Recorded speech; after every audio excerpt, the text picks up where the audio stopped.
Hello, beloved listeners, and welcome to Sneople at the Movies, film criticism by people who actually like film. Join us as we dive into movies we love, movies we respect, and movies we wish we could unsee. From the kids who refuse to explain their work, it's Sneople at the Movies. And I'm Helena. And I'm Matty. No Ezra today. Cry. Good news, bad news? Unclear. Sure. Unlike the times where Helena couldn't make it and we were like, Helena got canceled. Ezra's just hanging somewhere. I don't know. They had grocery shopping to do. It'd just be like that. Yeah. Listen, guys, kind of back off.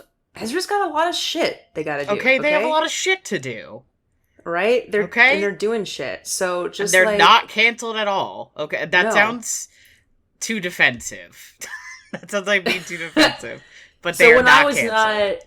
Obviously, like, I'm a narcissist, so I don't listen to the episodes that I'm not on. Did you guys just, like, say that I was, like, Helena's canceled, and cancel her, and just for no reason? Yeah, so we said that you were canceled, and then you came back, and we were like, Helena's not canceled anymore. Wow, and then you were gone the next episode, and we were like, we're sorry, Helena got canceled again. Yeah. Mm-hmm. And we're sorry for what she did. Yeah. Well, that works. We released a whole video, actually. A YouTube apology. Yeah, and it just said, we're sorry, parentheses, for what Helena did. Parentheses. Well, that was good of you. But then you got uncanceled again, so we took the video So you took the video down. That's why I can't find it anymore. Yeah. I'm sorry, I got distracted thinking about our topic because I was thinking about what happened on Monday night with Shrek. And I was this is listen, before we get into it, I just want to say this is our very belated David Lynch memorial episode. Yes. A movie? Yeah, we're doing a whole movie. An episode that I am like excited about, also low-key like anxious about, because I'm like, what am I gonna say about David Lynch? I don't know. David Lynch is a filmmaker that I really love. I greatly admire. Mm-hmm. Like, maybe my, like, favorite, if not one of my top 5 favorite filmmakers. And so, and also someone who's, like, notoriously difficult to talk about, but also I feel like I've read a lot of really intelligent writing about his work. So I'm just over here regurgitating a lot of really interesting stuff that smarter people than I have said. So I'm like intimidated and anxious and also like kind of excited to talk about some of it because I love David Lynch. Well, the good thing is that you know a lot Monday more than I do. Matty and I watched Mulholland Drive together on YouTube. We did. And there was a little thing at the end where they recommend movies for you to watch, right? Right. We were watching it on YouTube, and then afterwards it shows, here's what you should watch next. Yeah. And one of I think like the top movie there was like In the Mood for Love, which is like, okay. And then like immediately after that was the film Shrek. And there was something about, like, you took a screenshot of it. Like, you saying that Shrek was on the recommended videos to watch after Mulholland Drive, like, that was one thing. When you took a screenshot of that and sent it to me, like, actually seeing him there next to, like, In the Mood for Love, and what was the one on the other side? It's In the Mood for Love, Shrek, Inland Empire, and Yee. Oh, that just really... That's the top row. That's the top 4, if you will. A letterbox top 4 for the ages. Yeah. Right there. Something about it just really set me off, got me angry. I don't know what it was. You were not happy. And every time it's come up since, you've continued to be very much not happy about it. No, I'm upset. It upsets me on a deep, deep personal level to see his stupid fucking face. He's right just there. Making the, like, standard-ass 2001... like, DreamWorks smile. Like, he's not... He's just, like... smile. He's just fucking sitting there. And for some reason, his face sends you into a fury. It offends me to look at it. It's a popular movie that came out in 2001, and I assume that's what the algorithm put that all in the blender and spun it around and was like, yeah, other popular movies from 2001. Got it. Shrek. You watch a lot of video game YouTubers. You probably want to watch Shrek. And I was like, well, not really, but thank you. And then I proceeded to pull up the Hallelujah scene from Shrek and screen share and made Helena watch it. Just to make me angry. But the way that you were screen sharing it, like, the audio was so bad that it sounded like it was being played underwater. It was like, and it was also like, reminded me that like, the person who is singing it in the film is not the same. It's not Rufus Wainwright. It's not Rufus Wainwright, and I can't remember who it was, and it was so a shame. Discomforting to watch. It's also it's just not like Leonard Cohen either. It's like some other Leonard Cohen. Thank God. Mysterious third person who has been stricken from the record. I think we could probably Google from it. The record. Hang on, who sings? Yeah. Anyway, so this was Shrek. We watched Mulholland Drive, my first time seeing it. Very interesting movie, really enjoyed it.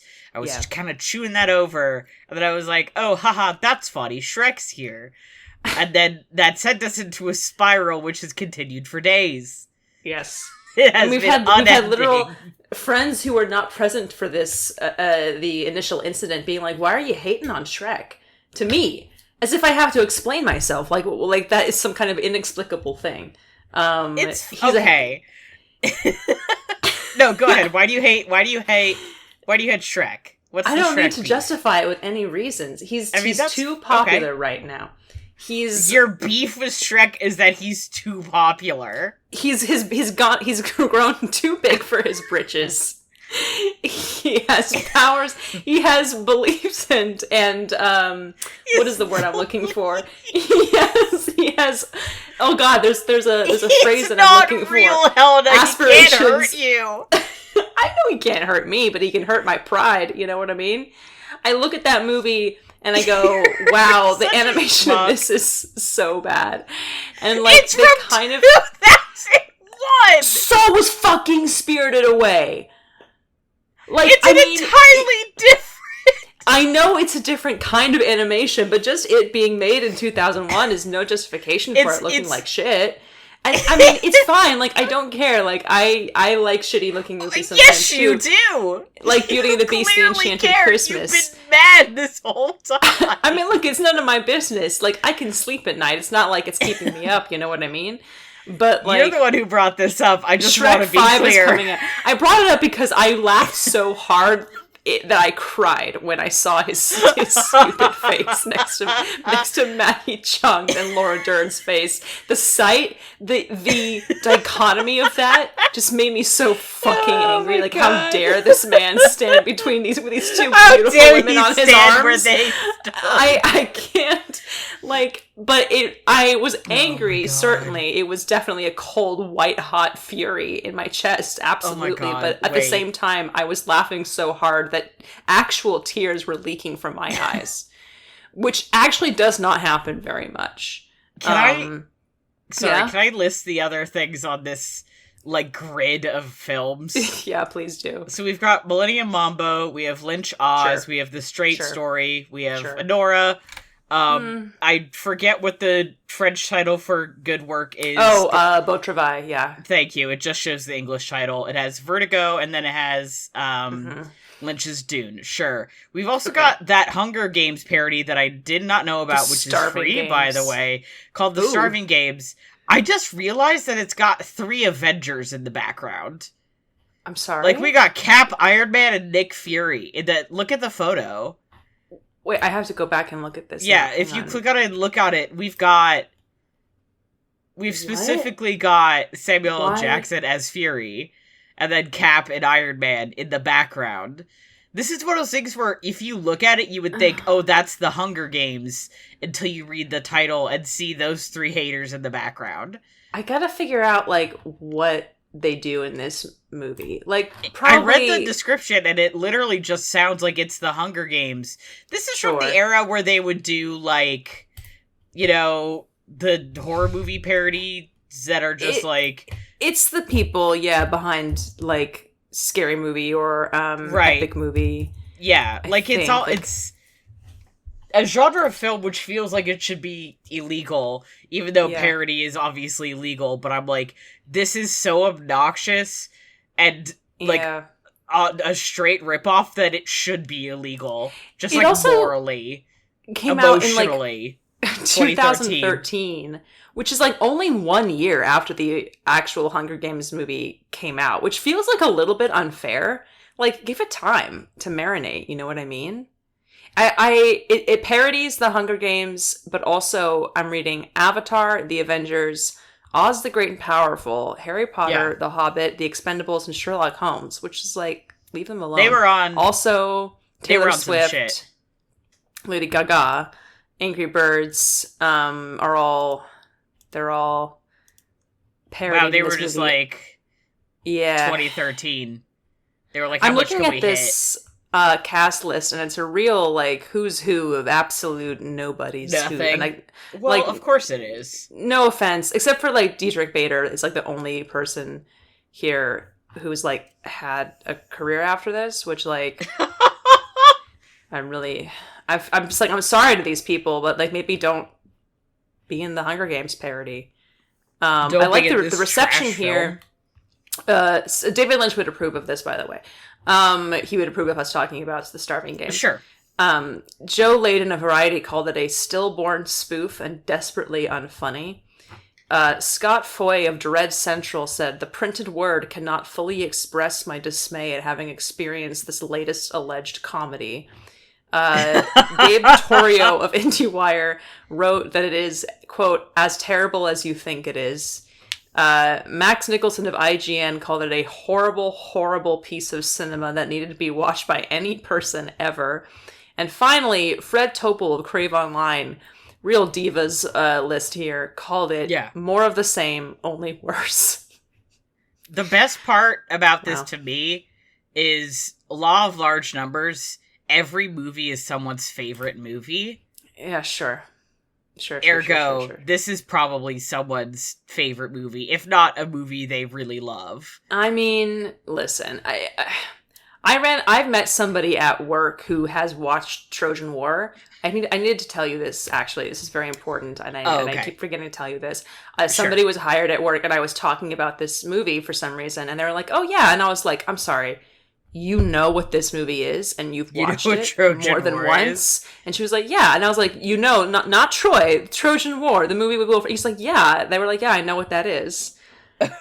It was so surreal. I was like, "Oh my God. I've entered another universe." Yeah. I had to tell them, like, "Do you know that you and I are probably the only two people in the entire universe who have seen that movie more than once, who weren't, like, involved on, like, editing the movie and having to sit through it multiple times?" Yeah. Did you know we're getting paid to watch it at the box office? And I was so excited to share this information with them. It's so funny. All that aside, we're not all here that to aside. About Shrek. No, we're not anymore. We've gotten that out of the way. Yeah. We're here to talk about David Lynch. And I think that's a nice icebreaker. You don't have to be afraid. There's no anxiety.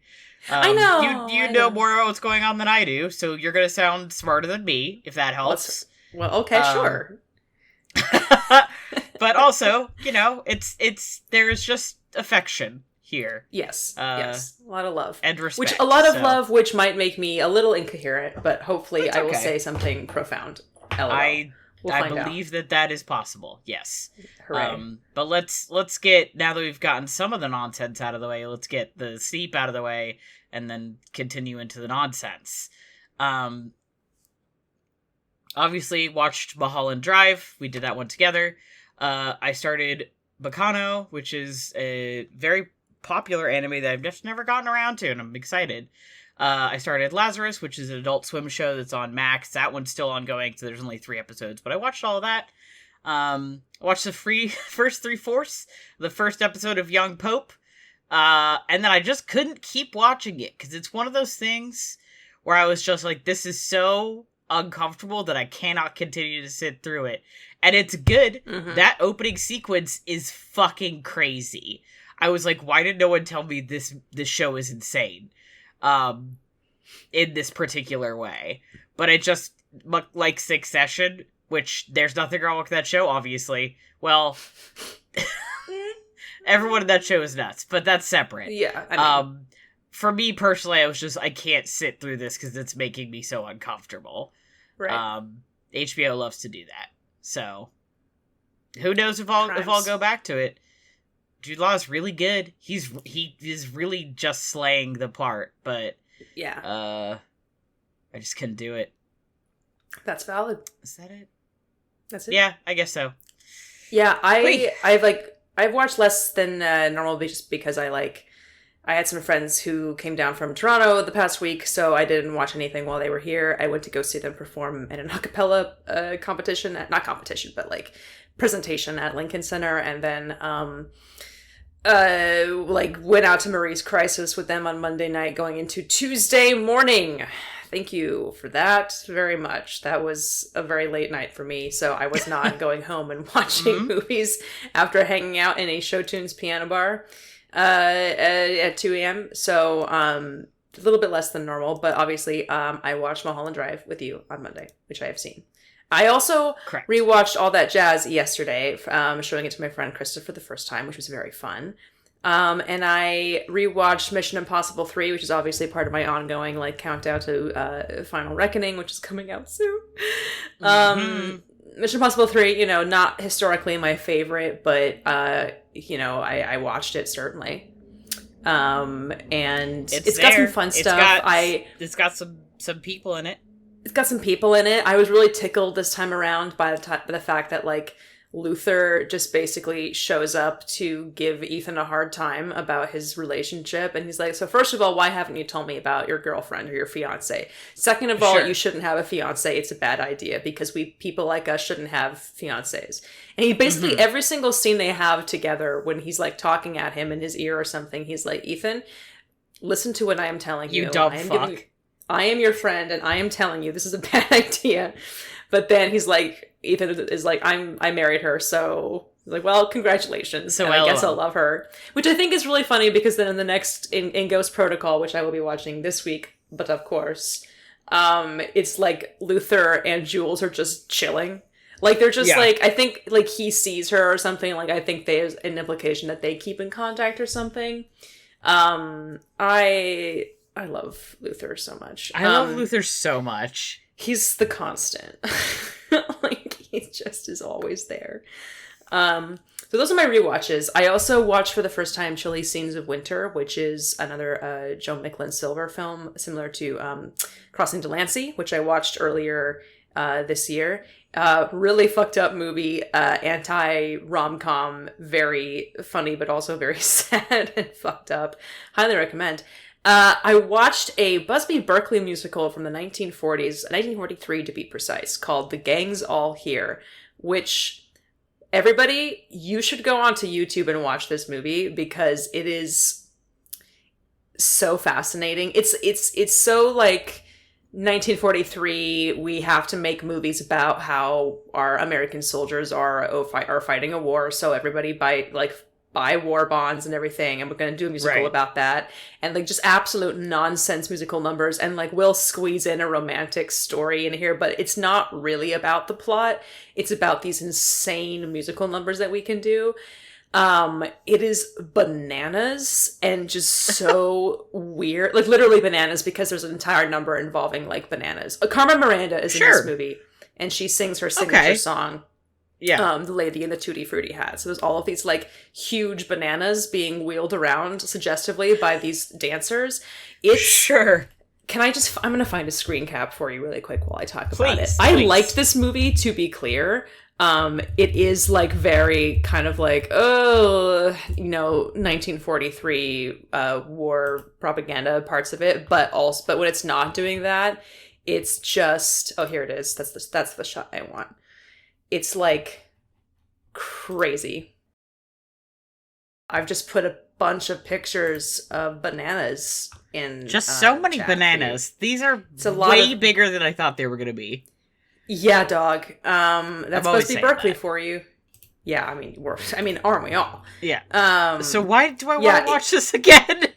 Because the first word that came to my head was because it's bananas, and that's kind of why. Boo. It looks really cool, and there's a bunch of like cool musical numbers, and it's the campiest thing I've ever seen in my life. It's very pretty and weird, and like the guy is completely useless. I just found it to be a fascinating piece of like historical like interest mostly. Mm-hmm. And Carmen Miranda wears like the craziest hats in it, as you could expect. Can I just put this picture of one of these hats in here? Sorry. Okay. For doing this in the audio medium, but Carmen Miranda's hats are they're incredible. What are you Googling to pull up these pictures so the nice folks at home can Google also? I am on the Blu-ray.com website. Okay. Which is a helpful place for like, showing you all the different Blu-ray editions you can get of stuff. And this is they have like screen caps from the Blu-ray of The Gang's All Here, which is part of Eureka Entertainment's Masters of Cinema series, apparently. This is quite a hat. It's quite a hat, no?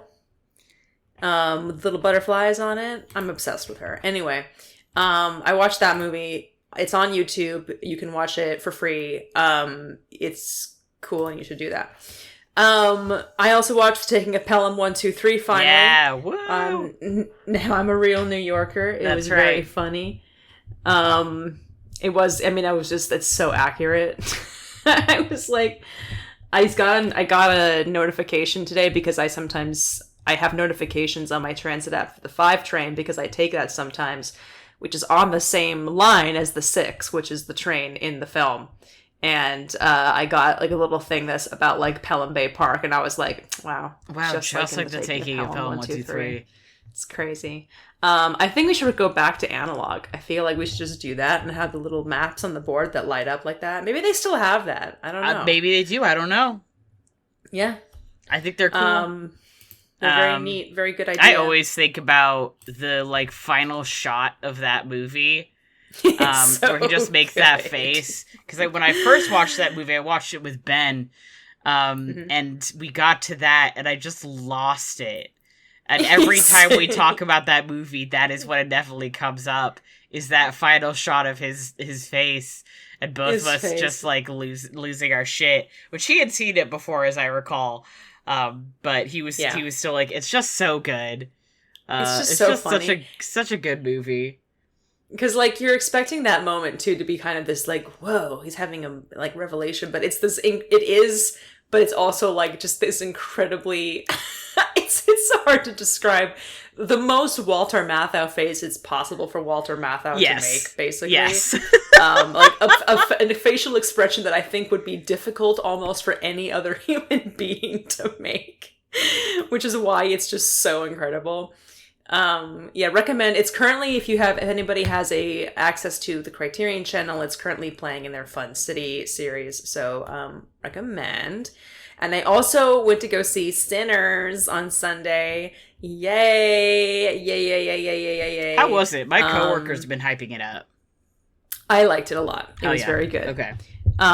It has a oneer in that movie. I'm sure that a lot of people, this is kind of one of the main things that I heard about before going to see it, was that like there's a huge set piece in the movie and like one gigantic like one take in the middle of the movie that is like fucking incredible. And I just saw it on laser. I didn't see it in IMAX. I didn't see it in 70 millimeter, but I was sitting there like with my jaw hanging open like a noob. It was so much fun, so smart, so like bold, and like very like a little messy. Like I feel like in a good way, you know what I mean? Like I feel like I've heard that word described, that word used a lot to describe it, and I agree with that. But like messy in a way where I'm like, I think he was working with a lot of really cool ideas and themes and styles here, and I'm really impressed that he managed to pull as much of it together as he did.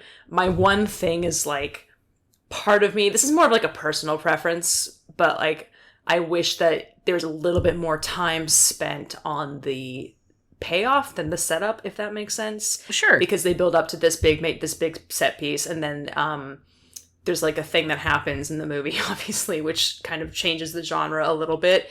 And I wish that I wanted a little bit more time spent on that. But that's more me and kind of what I was expecting rather than the kind of what he was intending. And I do think that because he spends so much time on the setup for it, you really do kind of care about not just the characters, but also like all of the work that went into them creating this night and what that means to them and what that means like within the context of the movie for these characters and their history. So I think it's like, I wouldn't necessarily say it was the wrong choice. It was just a lot of the comparisons I was seeing for the movie of like a kind of Carpenter, like one location, single location sort of thing, which it's not fully, or like Tales from the Crypt, Demon Knight, or something like that. I was expecting a little bit more time in that little world, and it a lot of time was spent there, but there was also a lot of time spent on the build up to it. So anyway, these are semantics. I think it's a really good movie, and I think everybody should see it.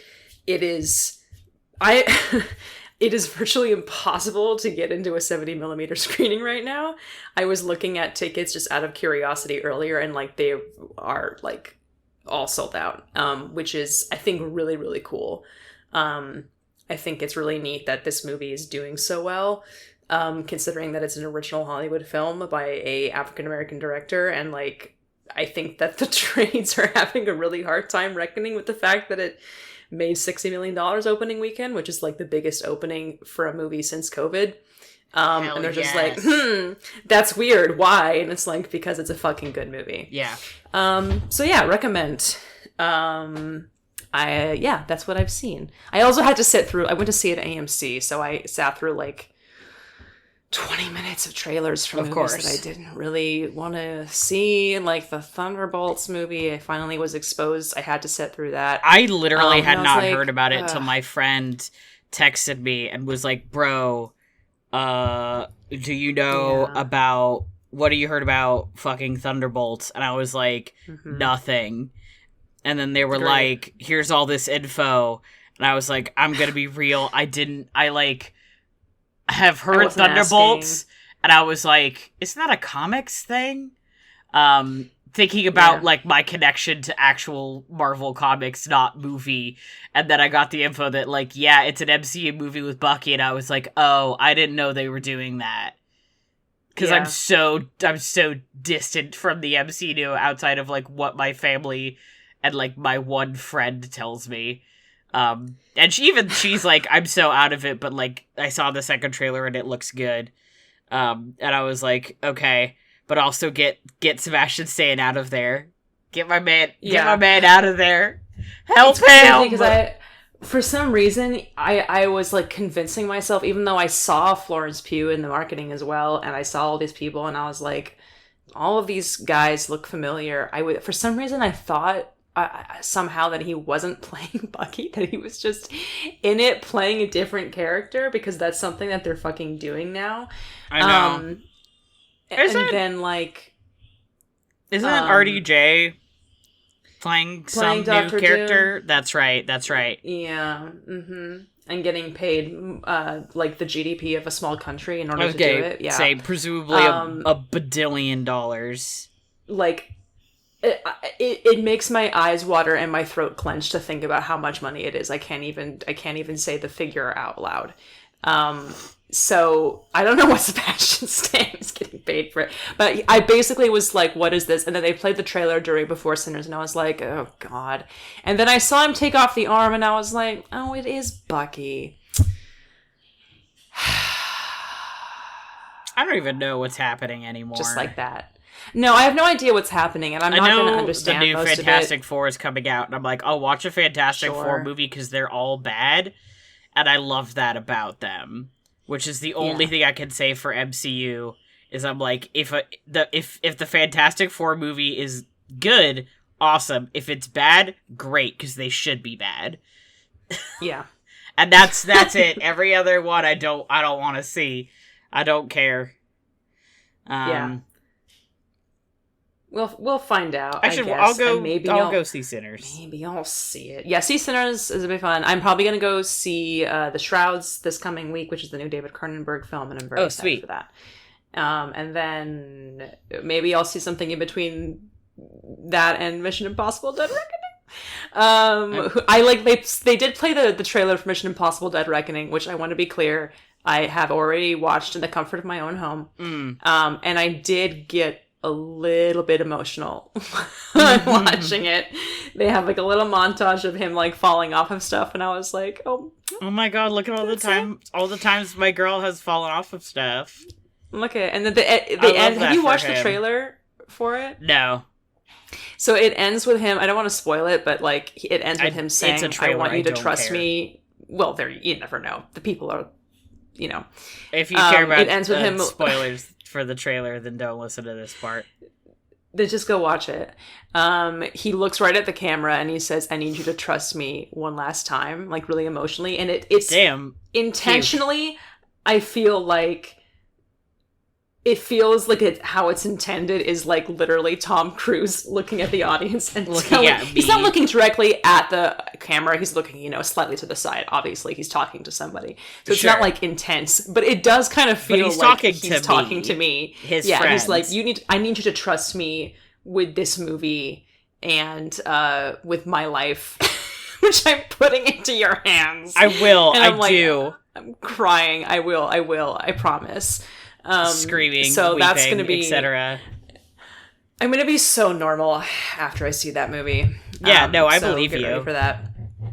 Yeah, but that's it. That's what I've seen. Hell yeah, yeah. David Lynch. Now this is my confession. This is my confession. I have not seen very much David Lynch. You have definitely seen much more than I do, / have, because that's the way you phrase a sentence like that.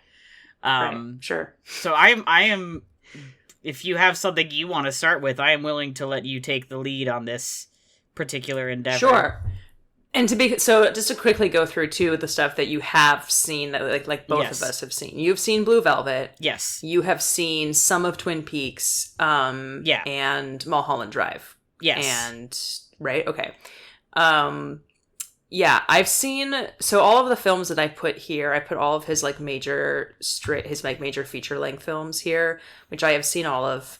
I haven't seen a lot of his short films. I've seen a couple of his short films, but he's made a lot of stuff. He's made so many movies, so many this is very short films and music videos and experimental stuff that I haven't seen, but I have seen all of his major feature length films except for Twin Peaks: The Missing Pieces, which I do intend to watch at some point. So that's where I'm coming from. I wanted to, before we got into it, something that I was thinking a lot about after he passed was there's an interview that I was trying to find, but everybody should know it because it's where the meme of "elaborate on that, no" comes from. Where someone is asking him he says, "Believe it or not, Eraserhead is my most spiritual film." And the interviewer is like, "Oh, elaborate on that." And he's like, no. I will not. Because if you watch the full interview, I'm sure you can find it somewhere, but I just didn't know what search terms to use. He has been talking to this guy where this guy's like, "So Eraserhead is about this, right?" And he's like, "No." And he had a habit of doing that in a lot of interviews. If you watch where somebody will be like, "So this is what I think this movie is about."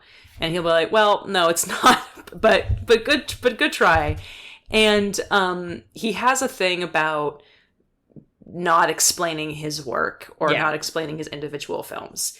And which I respect. I respect that too. And I know that for some people, I don't know if that's frustrated some people, but I feel like his explanation for it, he goes into a lot of depth in this particular interview where he says, with Eraserhead, because Eraserhead is such a symbolic movie with a lot of surrealist elements, more so than even a lot of his other movies. he's like, you know, if 5 people could go and see Eraserhead, or like 3 people could go and see it and come out afterwards, and two of them could be saying, I get it, it's about this, it's about that, and it's about this. And then one other person could be like, no, you're both wrong, it's about this. And his point was, I think that I think all of them are correct. And what is stopping like that third person from saying like, from being correct and saying what she thinks the movie is about? Because the important thing is what you took from it. And he thinks like that's kind of, he doesn't like being told to then, after he's already made the movie, to explain what the movie's about, because says like he has a hard time with words. And the movie is like, he's a very visual person first. And so the film is him saying what he has to say. Like, he said it. That's it. There it is. It's done. And then people are like, but can you talk about it? And he's like, I'm not going to talk about it because I've already told you everything you need to know, basically, by making the movie. But I think that's the way that he approaches that is a really healthy kind of way to talk about it, because it does encourage people to sort of listen to to actually pay attention and to take what they personally are getting from the movie themselves, rather than just listening to what somebody else is telling them the movie is about. And so I think that's really cool. And I really like his approach to it and his philosophy around it. And it's kind of guided me a little bit on like watching other people, or like watching other filmmakers work now too. So yeah, that's one of the many reasons why I like his stuff. The other things I've written here are that I think are important to mention. Obviously we'll talk about his frequent collaborators, like Kale, for instance, but yeah, he has this thing about electricity and how it's kind of threatening and dark-sided. Because It's like, he's like, it's so powerful. It's this force that's just, we kind of don't really understand. Like, scientists say, oh, it's electrons moving, but then they also admit that they don't really know why and where that's happening. But it's so much energy that it can like, you can stand under something or like put your hand to something that's electric and like it could, over time, you can get a tumor. You know, he's like talked about how it's just kind of a little weird and unsettling. And so every time I see like, there's a thing that happens in his movies all the time where like a light will like flicker really noisily and come on and come off or something, or like make a sound. And, it's like every time that happens, I'm like, oh, I hate this so much. Yeah. I hate it. Or like the ceiling fan in Twin Peaks, in Laura Palmer's house. It's just like whenever that's on, it's just like, I hate this. I'm really, really, like he does like a close up of it, I think, in the pilot, and it just makes me want to throw up. I'm like, I can't do it. So that's just one of the many things that, another one of the many things I love about him is that he makes a flickering lamp seem threatening and terrifying. He makes the ordinary seem tense and fearful. You know, there's so many shots in that. So I initially watched the first season of Twin Peaks when I was like 19, which I think is an ideal time to be watching Twin Peaks for the first time, is 19 and living in your mom's basement. And I watched Neon Genesis Evangelion at the same time, too. Which often I tell people this, and they're like, what the fuck? Why did you do that? And I was like, because I was 19, and I had just dropped out of college, and I was living in my mom's basement. Like, that's it. That's the explanation. I remember feeling so struck by, like, when you take a wide scope view of... Obviously, I don't know a lot of stuff that happens later, but from what I remember of a lot of the later, you know, just season 1, so many of these, like, crime or mystery shows are... I almost used a very gross phrase, but they're churning through these mysteries and these bodies and these day-to-day lives like they're nothing, right? Right. You know, or even, sadly, real life. You go on the news and people die every day. but this one death and these things, and that people cheat, people lie, all this stuff. But every single time someone in this show does it, or in that town, it feels massive. The way he takes the ordinary everyday, it makes it feel horribly significant. Like the ceiling fan or a lamp flickering is kind of jaw-dropping. It's really clever, and I can't figure out a better way to put it into words. Like, it's like trying to explain a magic trick, where it's like, if I sat down and really thought about it, can I think about, like, well, he's doing this, that, and the other to make this feel like this? Sure. But part of the magic is I don't want to know how the card trick works. Yeah, I feel that way about Mulholland Drive a little bit too, where it's like, totally. I feel like I've seen this movie about 4 or 5 times now. I want to say 5.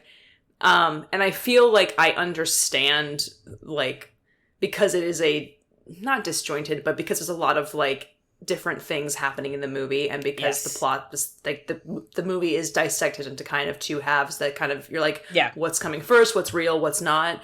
I do feel like I understand what's real and what isn't anymore at this point. But also at the same time, when I try and, like, break it down and explain it, I'm like, it's so much more interesting. He's so right because it's so much more fun to just sit and have it happen to you and think about it and, like, feel it happening to you than trying to sit down and be like, plain words, this is what's happening in the movie, or what I think is happening in the movie. And even when I break down the basic idea of what I think the movie is, there's still some parts of it where I'm like, and I actually don't know what this part is. Like, the whole Club Silencio scene in Mulholland Drive. Yes. Which is so, like, disturbing and, like, in a wonderful way. Like, there's the part in that scene where he's creating the thunder noises and the lights just go blue, and Naomi Watts' character starts shaking like she's having almost like she's having a seizure, but she's, like, fully conscious while it's happening, and, like, there and standing up, but she's, like, just, like, shaking uncontrollably during this part. And I'm like, I don't know what's happening to her in that moment. I think maybe I have an idea, but it's so much more horrifying to be confronted with this inexplicable thing. And there's something about that in all of his work, I think, but, like, Mulholland Drive especially, like, lost a little bit of it in Lost Highway, in Twin Peaks as well. So much of it in Twin Peaks, because I especially when I think of Twin Peaks The Return, because it gets so cosmic in Twin Peaks The Return, there is a lot of stuff in that I think I understand, and then some stuff where I'm like, I don't know what this is. I don't know for sure what this is, but I think I feel what this is, if that makes sense, which I think is kind of how he would prefer it. I don't know. There's an episode in Twin Peaks The Return, which I won't go into, like, too much detail about, but, like, well, it's episode 8, and for people who've seen that, it's this kind of, like, crazy sort of experimental departure from all of the different plots of the rest of the show up to that point, where he goes back to, like, the testing of the atomic bomb in Los Alamos, and it's, like, literally showing the testing happening. It's this incredible, like, horrible thing where he, like, the bomb explodes and we go inside the mushroom cloud, basically, and the sound is horrifying, and it's like we're kind of it's like an art film, but, like, the most horrifying art film you've ever seen, where he's just, like, he's basically just, like, at the protons exploding inside of this mushroom cloud, and it's a depiction of horrifying, you know, true evil kind of being set loose into the world, maybe, in that moment. But then also something happens later in the episode with involving Laura, or the idea of Laura, that there's no dialogue to this entire sequence. There's, like, no dialogue in this episode for maybe a good stretch of, like, half an hour. They just show this thing happening, it's hard to talk about this without saying what happens, and yet Sure. I feel like I can't explain what it is, not for spoiler reasons, but for reasons of just like, I can't explain in words what's actually happening. But basically, the first time I watched this episode, they showed this thing happening with Laura's spirit, basically. And I remember knowing on some unconscious level what was happening in that moment without knowing in words what was happening. And that, like, that, because that was what he could do so well, was work with images in such a way where you could feel you knew something on a different level than just intellectually. And it was so moving to me what was being said by this imagery that, like, I just started crying while I was making dinner and watching this episode. So, like, that's another one of the reasons why I feel like it's so hard to talk about his work in a way, because it's like, I can't use words to talk about it sometimes, which sounds so like I can't describe it in words. You know, I don't mean it to sound like so pretentious like that, but you know what I mean? I mean, there's a reason that he worked in a visual medium. We were just talking about this. The idea is, you know, can you explain? I mean, no. That's why we have beefed on the show, and I've beefed with Ben. I've commiserated with Ben. Ben and I have not beefed about this. We've complained on Chaos and Stereo about the people who will finish a movie and immediately go Google what was the end of blank about. Which there are times where it's like, yeah, sure, there are times where I've been like, what the fuck did that even mean? Like, negative. And I'm like, I feel like I need a little more context here because I feel like I personally missed something. And then a lot of times I Google it and it turns like, yeah, you did miss something. And I'm like, oh, knowing that actually helped me understand what the fuck was going on. But there's sometimes people fear the ambiguity, right? They need it explained for them step by step. And I hesitate to make fun of that because I know there are people who do feel more comfortable knowing that, and that's okay. But I personally do not prefer to live my life like that, and I find it really interesting and engaging to kind of roll it over in my, like, roll it around in my mental hands, and just, like, enjoy what's there.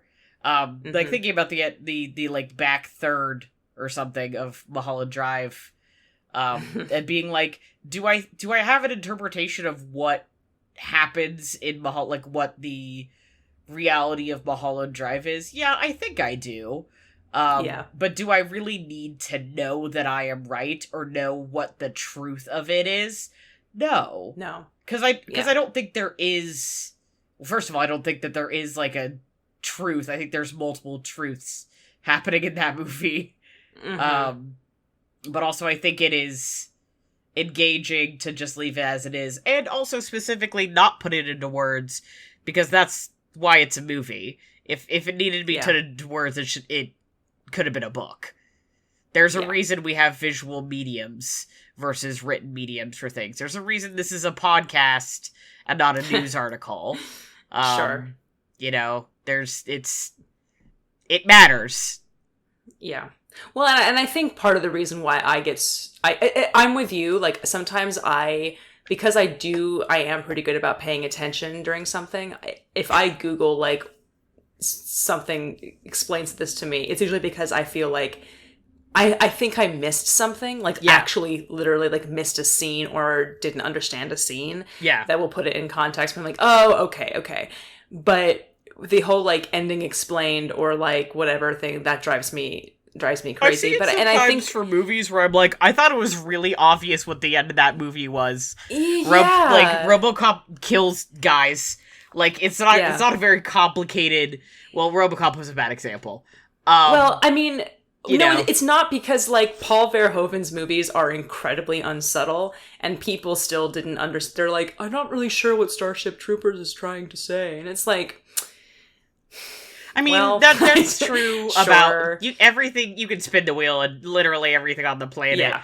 There's someone who Like, it's that meme where someone's staring at whatever, and then the point goes right over the heads. And I think the original meme was like a Gundam or whatever. Yeah.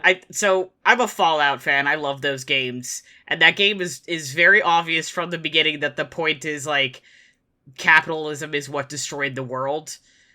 And I swear to God, if you disagree with me on this, don't write me an email. I will find you, and I will start punching you in the kneecaps. I don't want to go there. This is the one thing. I'm like, don't fight with me on this. I will find you. Send me your address, and I will explain my passions. But the game's really obvious, and there's, like, literally hundreds of thousands of people, probably, who are like, actually, capitalism is what saved people from the apocalypse or whatever. And I'm like, it's literally, like, in the text if you used your eyeballs. Yeah. You know? Yeah. So, for everything that seems really obvious to me, there's 5 other people for whom it did not seem obvious. At the end of Lord of the Rings, Frodo has to go to elf heaven because he has trauma. What did the end of Return of the King mean? He got to go to elf He got heaven. on a boat. He got on a boat. He got on a boat and he gave a book to Sam. It's not hard. Sorry, we got distracted.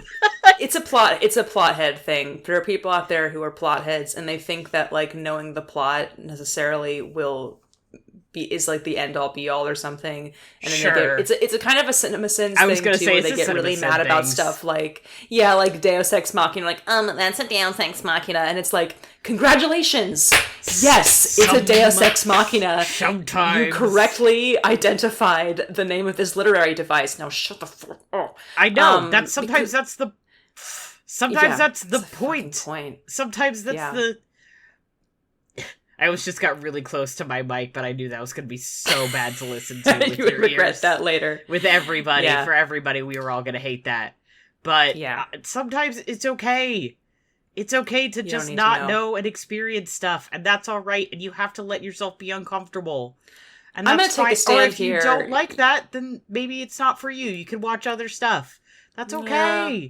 You don't have to watch everything. That part's true. I'm gonna take a hard stand and be like, you guys need to expand your palate. That's my hard stance. I'm just either like, you have you to guys expand need to get your over palate, yourselves. or you need to understand that that's not you're not gonna be a movie guy. You gotta let it go. Yeah. If you've decided to be a capital M, capital G movie guy, you have to expand your palette, bro. You have to step over the half-inch of subtitles or whatever, and also you have to watch Blue Velvet. You have to watch Mulholland Drive and be like, damn, that was crazy. Yeah. You gotta be okay with not knowing what's going on and feeling uncomfortable and feeling like... Not knowing what's going on emotions. If that was the purpose of the film, because sometimes I watch a movie and I'm like, I think you fucked up. Yeah, no, in this to case, be clear. David Lynch was not fucking up. Yes. No, he was doing everything he was doing there very intentionally. Exactly. Mulholland Drive, I don't know if I mentioned this, is my favorite of his movies. I did know saw this, but I don't know if you mentioned it on the show. It's I've loved it. I'm so happy. I can't remember if we were recording Sneople, but when I first saw this, because I saw it when I was back in Portland, but I think it might have been slightly before we started the show. And I think so. I don't recall. I don't recall either. But they were doing this thing at the Hollywood for a little while, where they were doing they would send out emails to members and be like, we're doing member select screenings. So here's a list of movies that our staff have been thinking about doing about showing again. Everybody gets to vote on what they'd rather see out of this selection of movies, and everybody voted for Mulholland Drive. Not everybody, but most people voted for Mulholland Drive, and then the members got early access tickets to it. So I went to go see it. This is my first time seeing it. I had seen I think one other movie by David Lynch before. I think I had seen Elephant Man. Maybe I had seen some of Twin Peaks by that point. And the screening was sold out. Of course. And it was a packed theater, in the main theater at the Hollywood.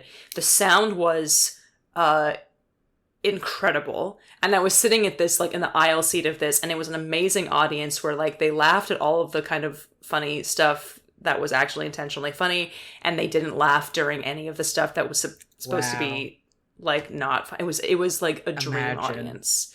And I got out of that thing being like, what just happened to me? I think it was the most incredible thing that happened to me. I also don't quite understand it, but maybe I do. So I just like, I think it was one of the first movies I got on Criterion too, where I was like, I have to have this movie. And so I have to own this. It's so weird. And it's really funny because like it doesn't have scene selection in it. He won't let you bounce around the movie. It just like, you have to play it from the beginning. Literally him. And what I think I go back to it now is that it just does kind of have everything that I want, where like it's a weird movie, it's unsettling, but it's also like intentionally funny. Very romantic, I think, and it looks fantastic. It's got that kind of soft look to it that's also like not fuzzy at all, but like really, really beautiful filmmaking. No, but I mentioned to you that I was surprised that it was a 2001 movie because it looked older. It had that kind of color grading and softness to it that I associate with 90s and maybe even like late 80s, but very much 90s. I was like, oh, this has got to be like an early 90s movie, and you were like, no, it's 2001, and I was like, oh, 2001. Damn. Okay. Yeah. And I think that like those scenes in the first couple thirds of the movie are intentionally a little graded a little bit lighter than the other part, because there is an element of it where I think it's kind of like almost how he does for Twin Peaks, where it's kind of has elements of soap opera-y-ness to it, so it's a bit brighter, but then he'll have these like really horrifying like film noir scenes and stuff, and you're like up at the rodeo at the with the cowboy the cowboy and the flickering light, like you said, where I was like, uh-oh. that feels very noir.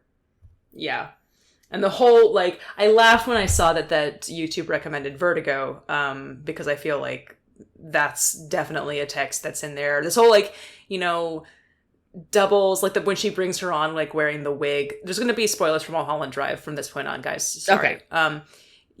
When she brings her on with the wig, and it's like, they kind of are, they don't look the same, but they look more like each other, and the whole thing with, like, the names, like, Diane and Betty, and, like, both of them kind of being Diane, but maybe she's not Diane, and then kind of falling in love with like a double of yourself who you don't like, and the amnesia and like the false identity. There's definitely a lot of Vertigo running through this movie, and very like heavily leaning into the film noir tropes, but also because it's like that whole part of the movie isn't real. Like it didn't happen that way, and yet it did in a way.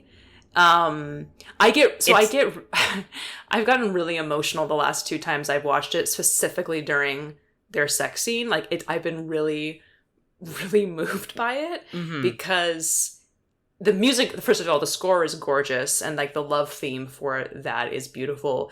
But in my head, I'm like, this is from the way that I understand the movie, this is a whole thing that she has just invented to bring herself back to her love of her life, and this is the only way that she can do it.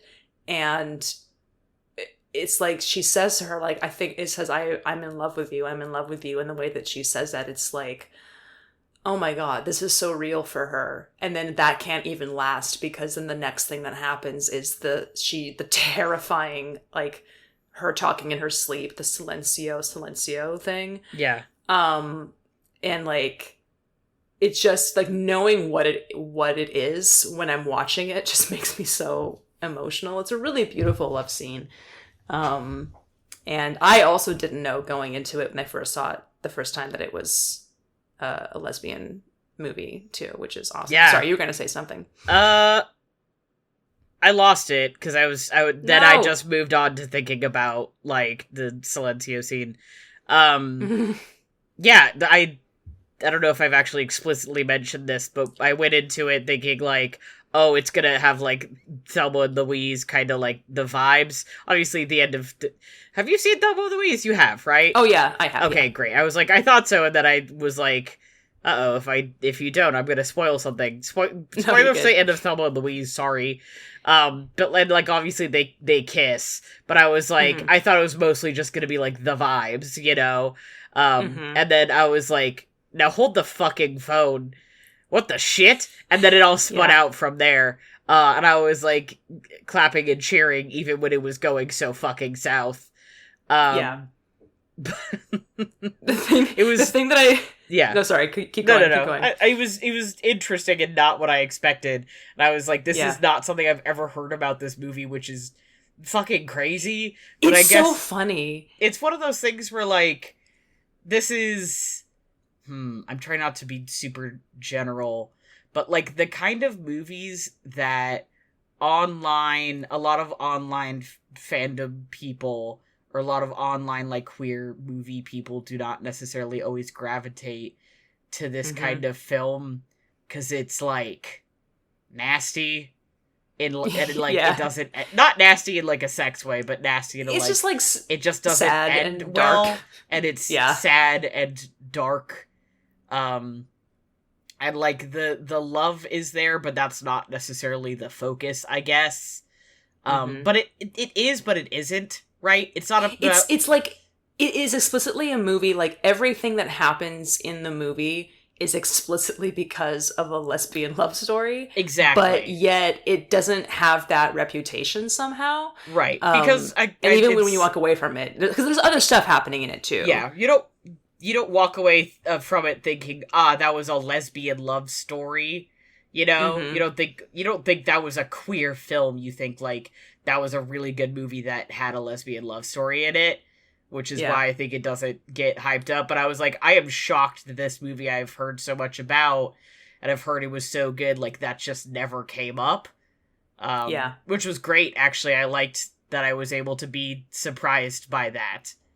Yeah. It's really lovely.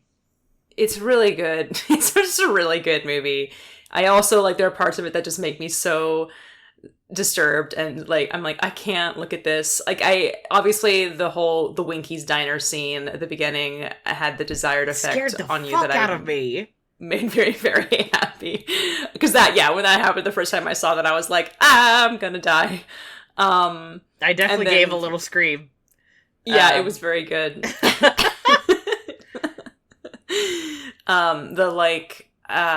The little old people I hate them so much. See, I was like, oh, they're so awful. I love them. They're just so awful. They're my Eraserhead baby.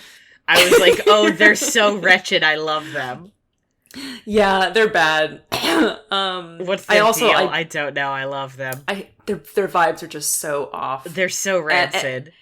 And all the stuff with the Justin Theroux, like, movie director stuff, I also love. I think is hilarious. And how I just, all of it is just so good. Speaking of Eraserhead baby, though, I love Eraserhead baby. Yes. So this one I haven't seen yet, but I have been, but like not for any particular reason. I have been like avoiding Eraserhead. I'm always just like, damn, I gotta get around to Eraserhead, and then I just like forgore. But I am excited to see it. I do love Eraserhead. When I first saw Eraserhead baby, I was like, uh-oh.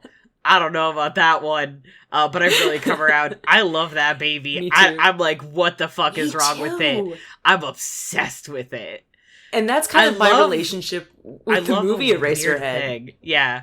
Yeah. I didn't realize it was in black and white till recently, actually. Oh, yeah. Because I saw, like, the images or whatever, but then I, like, actually was shown clips.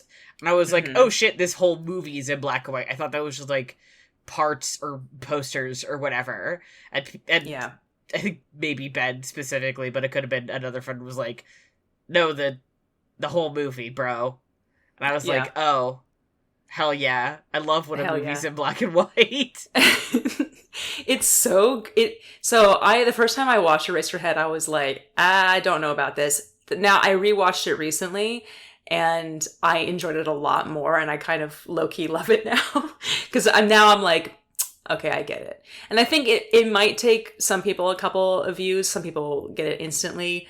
I think, like, part of my thing is, like, the first time that I watched it, and I definitely felt that in the second viewing as well, was, so David Lynch is also like famous for doing the sound design on all of his movies as well. Like he does kind of really weird sound design, and a lot of Eraserhead there's a lot of repetitive, more so than any of his other movies, I think, a lot of repetitive, unpleasant sounds in it. Fuck yes. Specifically with like the one scene with the girl in the radiator who she's like stepping on a bunch of stuff and squishing them with her heels. I'm just like, it's so fucking unpleasant. There's so much unpleasant sounds in this movie that I think, like, for me as a overstimulated thing, I was like, this is way too much for me. And so that was, I think, why it was so hard for me to get through the first time. And then when I watched it the second time through, I had that thing of like, yeah, it makes me super uncomfortable. And now I kind of love it because it makes me it's so hard for me to get through. And I love that he's doing that to me personally. Yeah.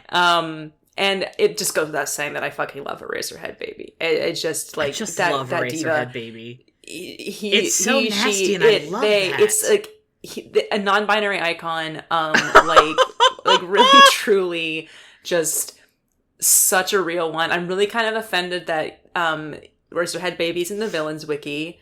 What did the baby do? I genuinely do not understand why Eraserhead Baby would be in the villains wiki. Did he start killing people? No. I mean, don't tell me. But no.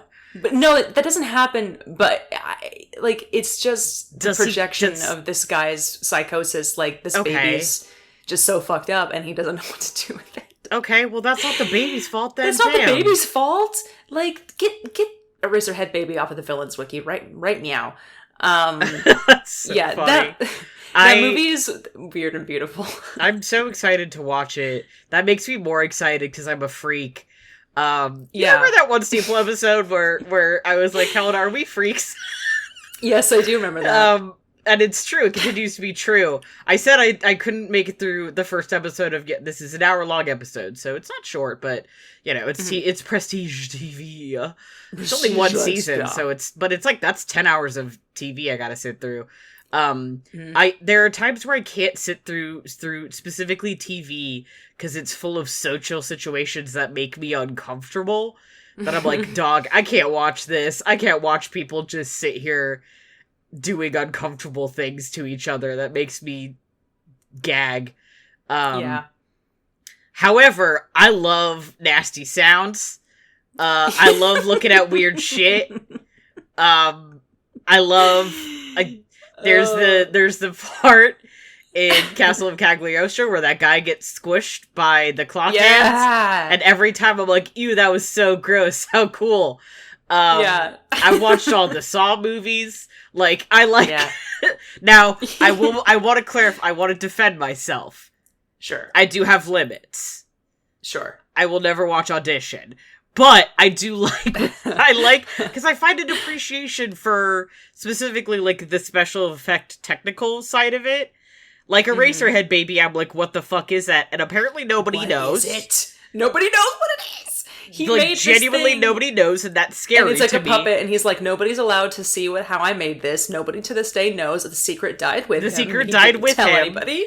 And that's he was kind of fucked up, and I love that. In the wiki, I found this quote that I shared with Benny. They were like, this is horrifying. Where he had all the prop guys blindfolded when he was, like, making this thing. And he was kind of joking around. It. Oh, he was in control of the puppet. Okay. And, like, designed the sounds for it because it makes, like, really horrifying sounds to it when it's sick and stuff. Which I assume is all the time, because look at that face. Look at him. There is a part in the movie later on where, like, he specifically gets, like... it's really, that child has every disease. The thing about Eraserhead is that it's really funny, too. I think it's, like, super funny.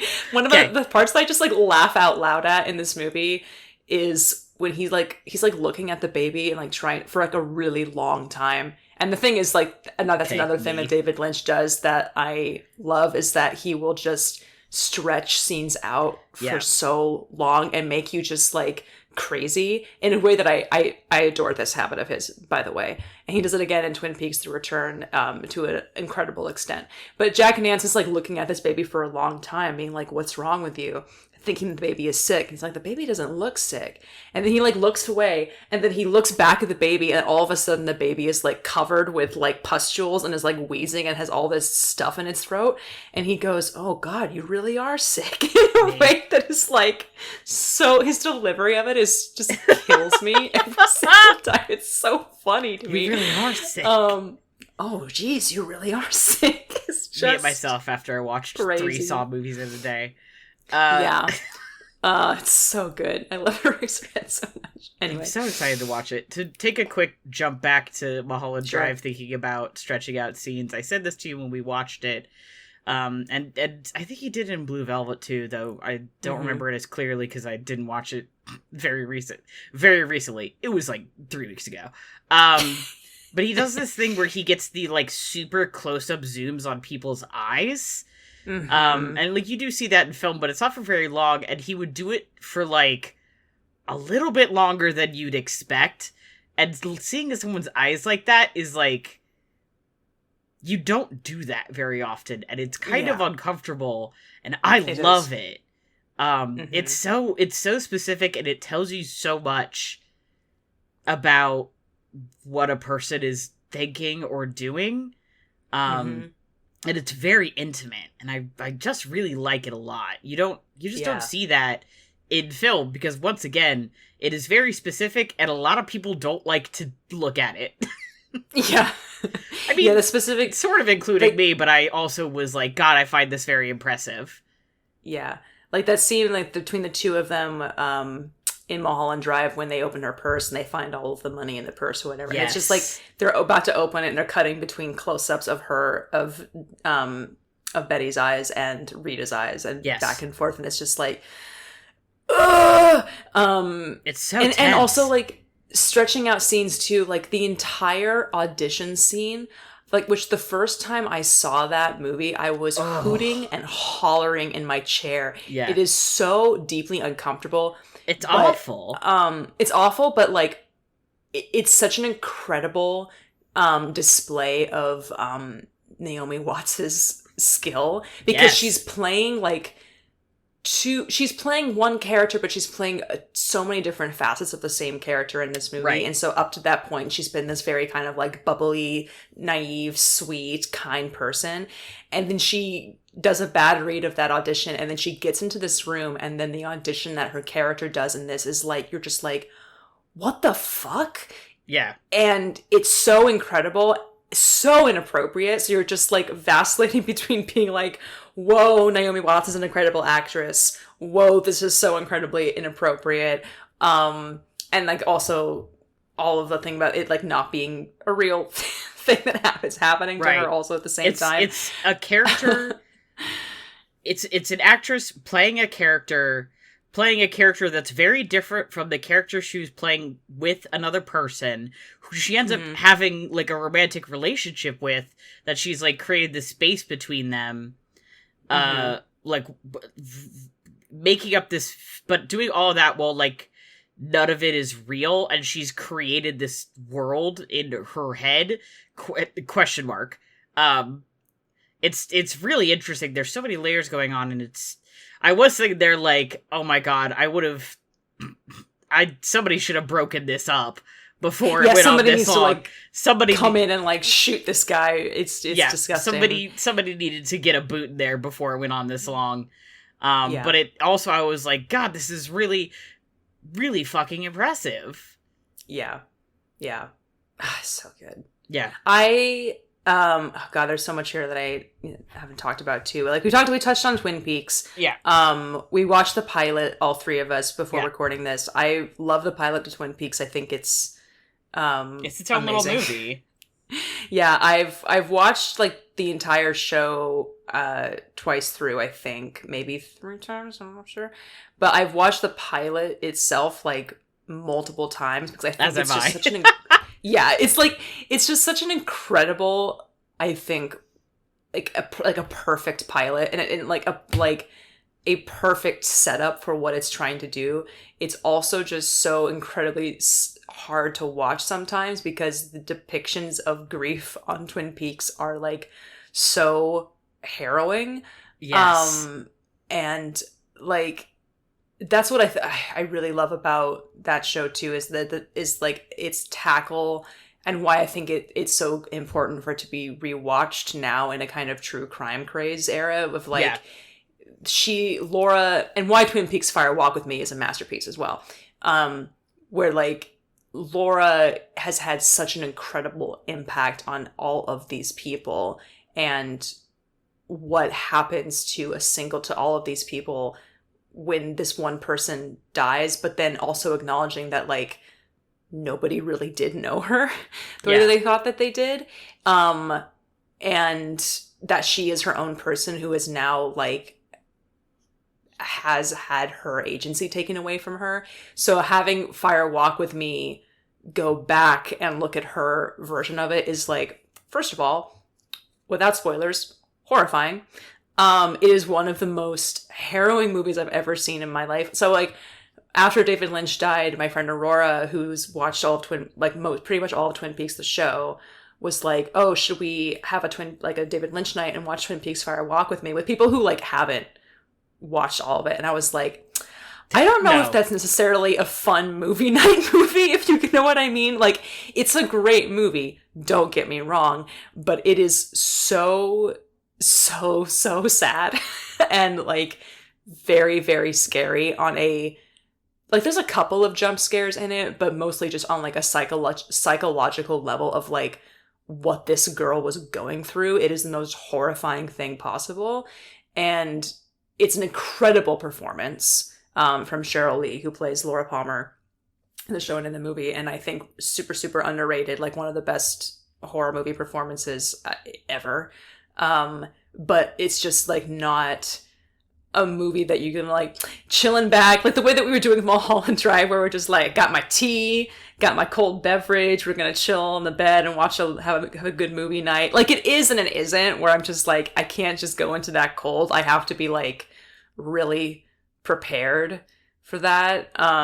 Like there's been a lot of there's a lot of rep screenings of David Lynch films here all the time in New York. Like specifically Blue Velvet is like playing in rep at the Metrograph like all the fucking time. And there's been a lot of complaints lately because like rep screeners, like rep audiences in New York and elsewhere too, but specifically in New York, are really super annoying sometimes. And I can't handle tone changes and irony, and so they kind of laugh at stuff in Blue Velvet that is not funny. And like there's some funny stuff in Blue Velvet. Like there are moments, but there's a lot of stuff in Blue Velvet that's not fucking funny. Not funny at all. And they were like laughing at stuff that was like not funny. Similar to like my experience with Lawrence of Arabia, where I was like, are you sure you want to be laughing at this moment right now? Yeah. I don't think you want to be laughing at this moment. But someone, I can't remember who it was, but they were saying like, they went to a screening of Twin Peaks Fire Walk with Me with a bunch of people, you know, like in their like Harry Truman and Dale Cooper cosplay stuff, like going to see this movie. And it was like, by the end of this movie, it was like the most quiet, somber audience ever. Like there was not a peep or an ironic laugh out of that audience because of how much that movie was like, had like shaken them to their core. I'm building this up a lot, but I think it's because like the first time I watched this movie, I was like, I don't think I really fully understood what it was doing. The same way with Eraserhead. And then the second time I watched it recently, I was like, yeah, okay. I think the way that he like, this is the thing that I really love about him again, is that he is dealing with a lot of this really dark material at like the dark side of human nature, if you want to call it that or whatever.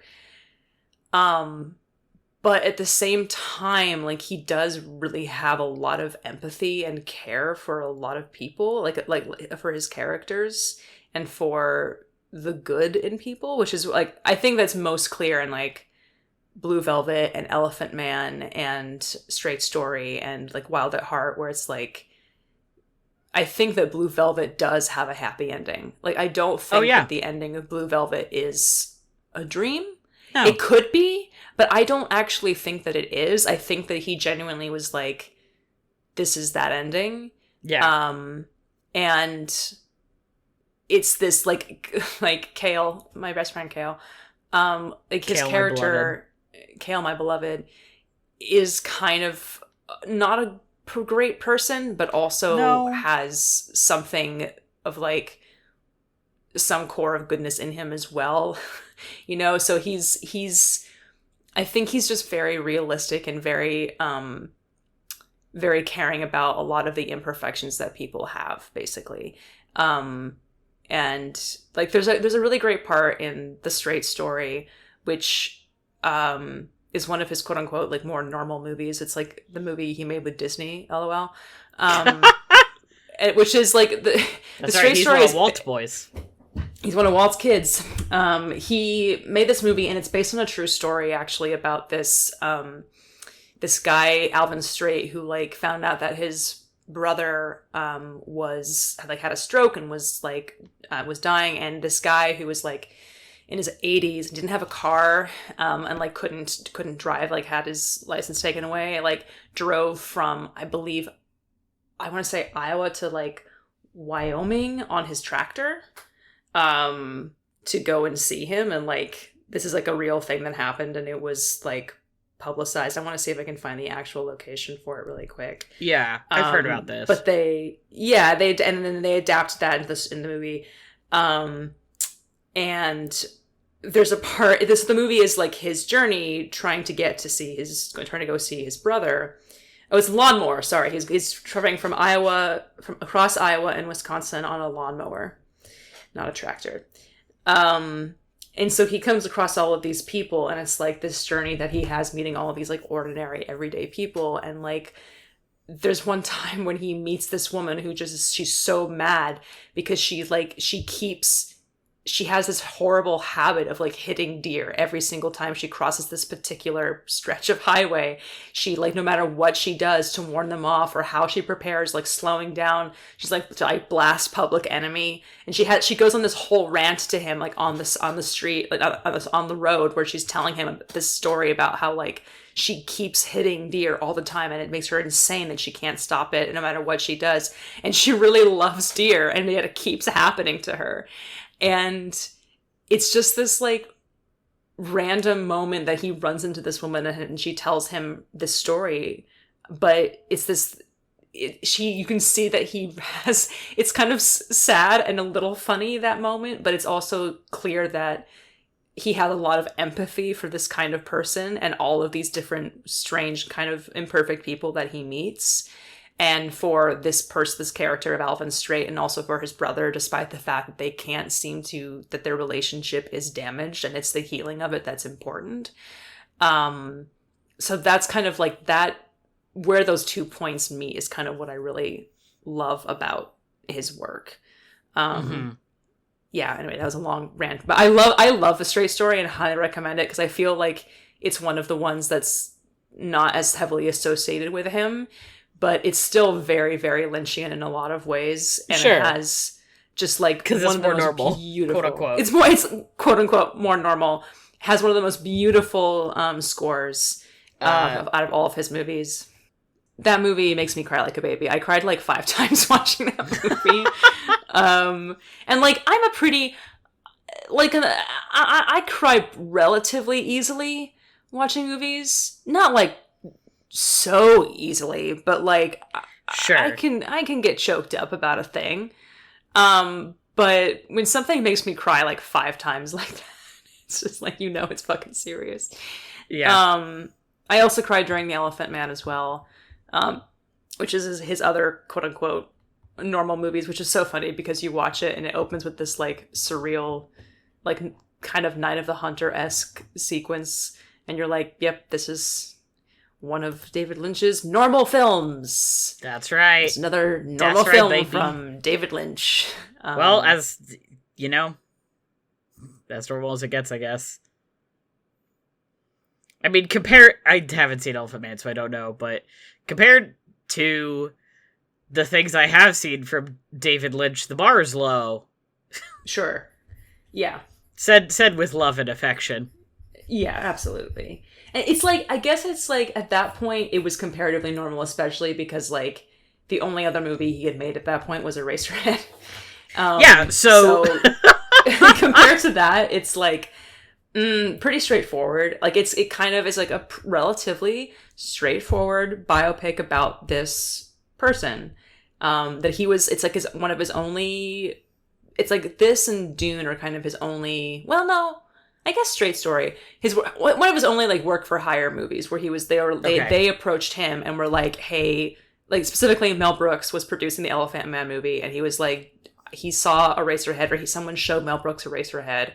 Mel Brooks loved Eraserhead, and he was like, we gotta get this guy on board for the Elephant Man movie, and approached him and brought him on to do it. So Lynch also helped adapt the play into a screenplay as well as directing it. So he was very heavily involved with that process. And that's why we have Best Makeup. And that's why we had the Best Makeup category. Yeah, because it was 1980. It came out in 1980, so it was like the 1981 Academy Awards. And a Best Makeup, like a separate Best Makeup category didn't exist. It was like kind of combined with Best Makeup and Hairstyling, was just the one. But it wasn't specifically referring to like makeup effects. And the makeup effects they have for John Hurt in that movie are like obviously very intense. And people, they were so heavily criticized for not having it got nominated for like 8 awards, to be clear. So it was like very heavily lauded. It was a huge success, but people were so mad that it didn't have an award for Best Makeup because it was like a slam dunk for that literally the following year they were like, okay, look, we added a category, it's fine. We're fucking sorry, okay? If it happens again, we're sorry. We can't give it to him in like retrospect, but that happened to be the year that American Werewolf in London came out, so that was like the first movie to win that award, which is also very deserving, of course. But it's like that's the legacy of Elephant Man. I think we should all still, the Sneople should all still watch Elephant Man. I think it is a movie that I'm down. Really enjoy. It's just also like really good acting showcase, and black and white again, another black and white one. We love John Hurt. Love Anthony Hopkins. Love Anthony Hopkins. Now there is Dune though. I do want to see Dune. I do not want to see the new ones. I do kind of want to see this one. Yeah, I am right there. I have watched it. The first, so listeners, I've written down all of the titles of these movies that we're talking about on the Google Doc, and under Dune, the first bullet point just reads Kale.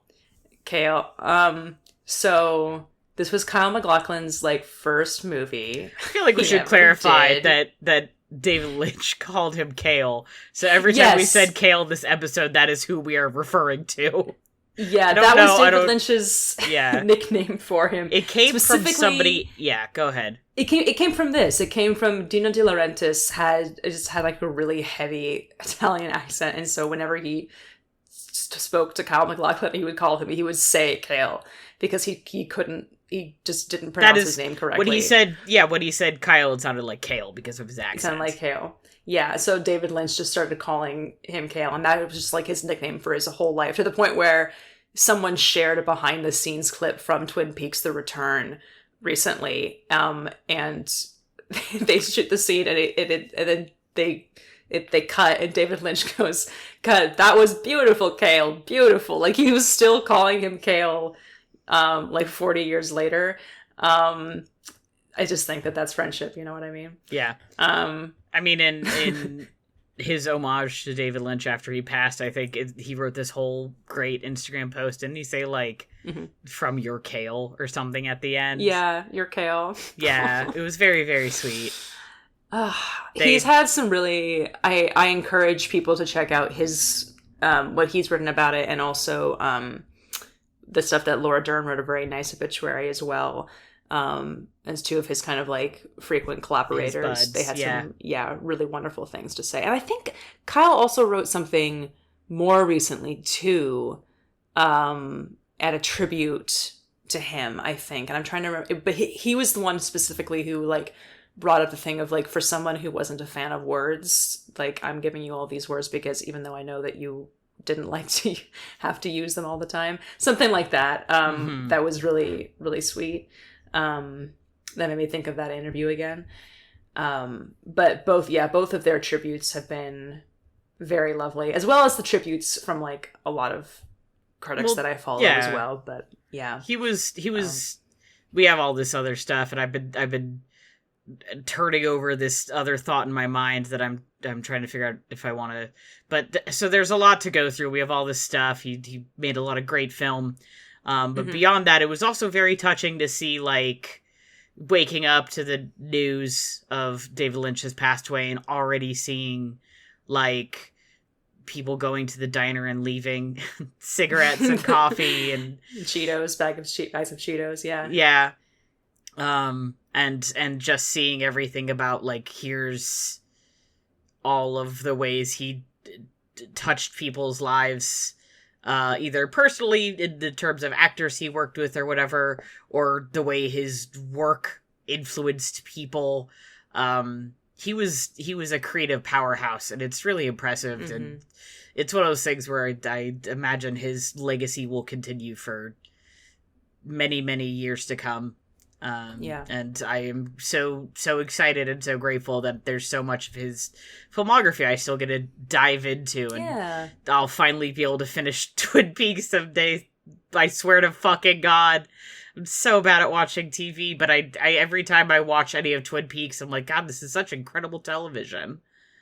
Let me know if you need a buddy. Like, I did just recently watch. I'm still on rewatching season 3, but I did rewatch seasons 1 and 2.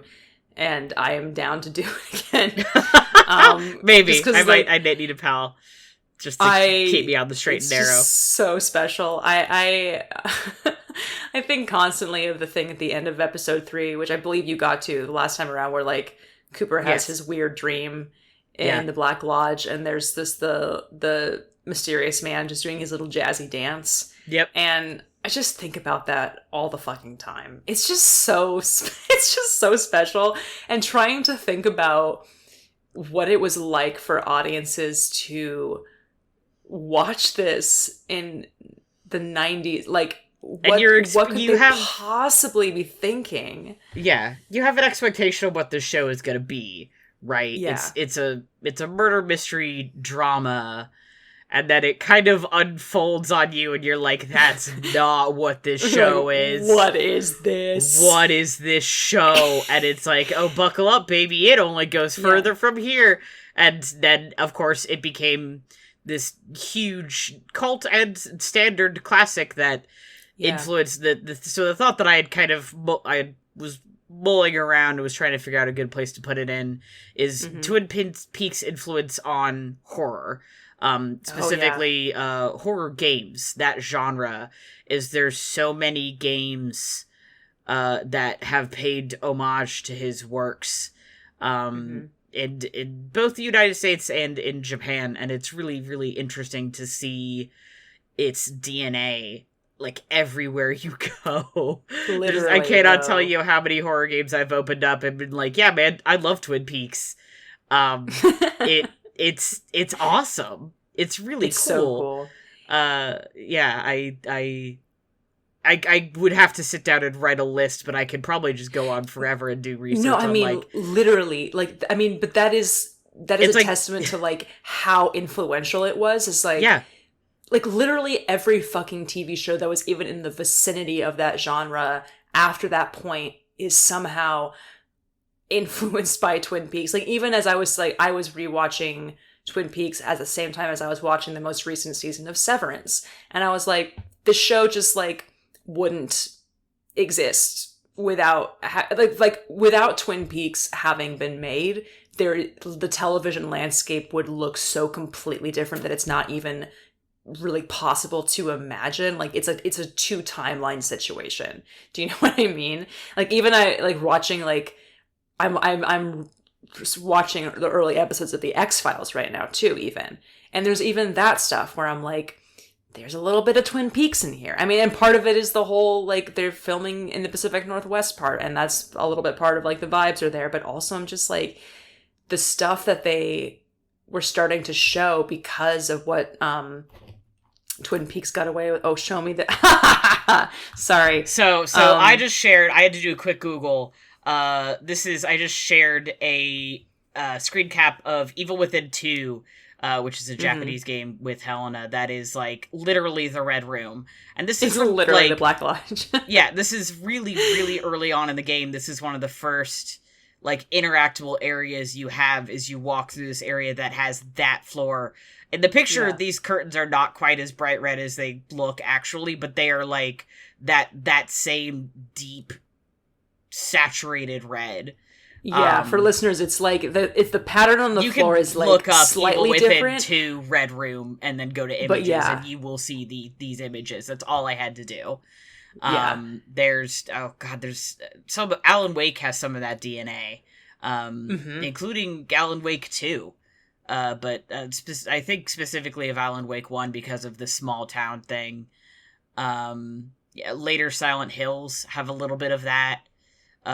You were talking TV, obviously, and there's so much TV that has that same just vibe. Yeah. I was talking about when last episode we watched the pilot, and that same night I went and watched the Twin Peaks episode of Psych. Yeah. Which is Psych is obviously I watch it kind of on and off fairly continuously.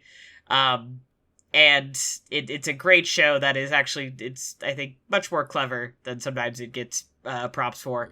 But they pulled off the Twin Peaks episode, like, almost in an uncanny way. First of all, they had a lot of guest appearances from people who were on Twin Peaks. One of their semi-regulars is Laura's dad, I think. That's so funny. It's the priest who shows up in a good handful of episodes as Laura's dad, if I recall. Right. Ray Wise, yeah. Yeah, but it was just something where, having just watched the Twin Peaks pilot, I was like, the vibe of Twin Peaks is so here. It has such a strong feel and visual reference that it is so easy for people to just kind of touch that and bring it into other stuff. As they should. I think that homage to it is well earned. It's a great fucking show. Watch Twin Peaks. If you somehow have not watched any of Twin Peaks in your life, by God, this is me telling you, at least watch the pilot. It's a weird show, but once you watch it, it's one of those things where, like, once you buy a car, you see that car everywhere. You will see Twin Peaks fucking everywhere once you watch some of it. I specifically haven't talked about spoilers because deliciously you don't know who done it, right? Yes, I watched all of the first season when I was but a wee babe, and then I started another rewatch like last year or something. Or whatever. Fuck if I know anything about my own life. Sure. But I'm gonna have to start again, because once again, fuck if I know anything about my own life, I've already kind of forgotten. But it was one of those things where we watched the pilot and I was like, oh, I remember a decent amount about this. But you were like going in to talk about some stuff, and Z was like, I haven't seen any of the show, and I was like, yeah, I don't know who done it, bro. And you were like, oh, shit? And I'm so excited to like get there. It's such a thing that, like, is hard to escape sometimes, I think. Like, I don't think I knew when I watched it. I've gotten very, very lucky. Yeah, I hope that luck continues for you, because, like, it is... Yeah. It's definitely worth it. I know that the point of the show, that when they were making it, was not, like, to do the whodunit, that it was, like, a whydunit thing. And it was, like, exploring more of, like... Because the original plan from David Lynch and Mark Frost was, like... that they were going to do this show and they were just never going to reveal who the killer was. And the network was, like, shaking them, like, grasping them by the shoulders, like, you have to fucking reveal who the killer is. And then they did that, and it was like, then they didn't quite know. That's why like some of like the middle half of Twin Peaks season 2 is kind of like womp womp, because Sure. David Lynch and Mark Frost were like, okay, here it is, and it's incredible television. And then they're like, okay, well, we're not so interested in this anymore. Or like David Lynch specifically was like, all right, well, have fun, guys. And he was like already kind of like not as involved with that. And he was kind of moving on to also like starting to theorize about making Fire Walk with Me. And which is like a prequel. He had checked out. He was like, okay. And then he like Dad came back for like getting the back ready 5. to go around. Yeah. So like go Twin cigarettes. Peaks. He's like, yeah, I'm just gonna smoke an entire pack of cigarettes and then just like come back and see what y'all are doing. He like the balance between mystery and supernatural show and then like soap opera on Twin Peaks was always like this little seesaw. And so kind of after they did that part of it, like it just, the seesaw kind of tipped a little bit into the soap opera-y stuff, which is fun. And definitely like some people's thing. I don't think completely out of whack, but like it kind of is going on for a little bit in season 2. We were like, what is happening? And then it starts to kind of find a trajectory again. They're like, okay. So yeah, that's like the main thing, because people always talk about Twin Peaks season 2 and how bad it is. I don't think it's that bad. I think that it's actually really interesting. So I know we have to wrap up soon, but sorry, go ahead. No, I was just gonna say, I'm gonna be honest. I always assumed they never revealed who the killer was. So when you were like, oh, you don't know who the killer is, I was like, they tell you who the killer is? Just because Twin Peaks is that kind of show, I just kind of assumed it never came up. Yeah, no. So I was on the same page as them. I was 100% in sync. Their thing. Yeah, you got them. You understood. I knew. That's I why read the vibes. Twin Peaks is good for you. Like you understood them. Yeah. Only 2 things that we haven't talked about here, and I know I do have to like wrap up soon. Like I haven't really talked about Wild at Heart at all, or Lost Highway. I mean, I don't have much to say about Lost Highway. That's a movie that I need to revisit again, because when I saw it, I was like, help. What's happening? Am I dying? ? What's happening?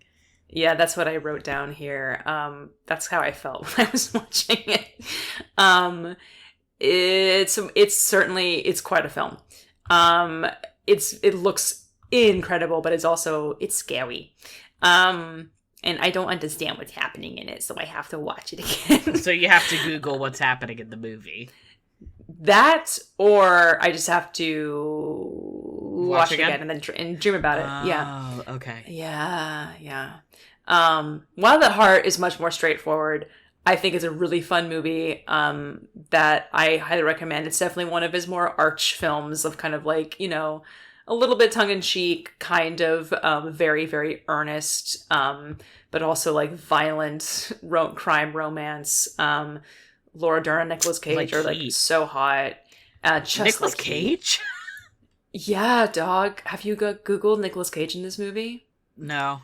Please Google. Let me just see what comes up. Because, like, I love the combo of Laura Dern and Nicolas Cage. It's so fucking funny. They're so good together. It's like when I found out that he's in Moonlight with Cher, I was like, what the fuck was he doing?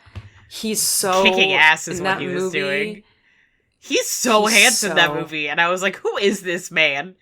He's so handsome. Really Cher's so beautiful. I need to see that movie so bad. Oh my god, let's watch it together. It's like one of my favorite hair is great. movies. I would love to watch that with you. It's so good. God, give me a good screen cap of him in Wild at Heart, for the love of Christ. He wears a snake. A snake? That's what I said. He wears a snake skin jacket in this movie. Sexy. Okay. Because he's doing a kind of like Elvis thing. And apparently the snakeskin jacket that he wears was his own jacket. Of course. And I was like, this does not surprise me. Least surprising thing I've ever heard.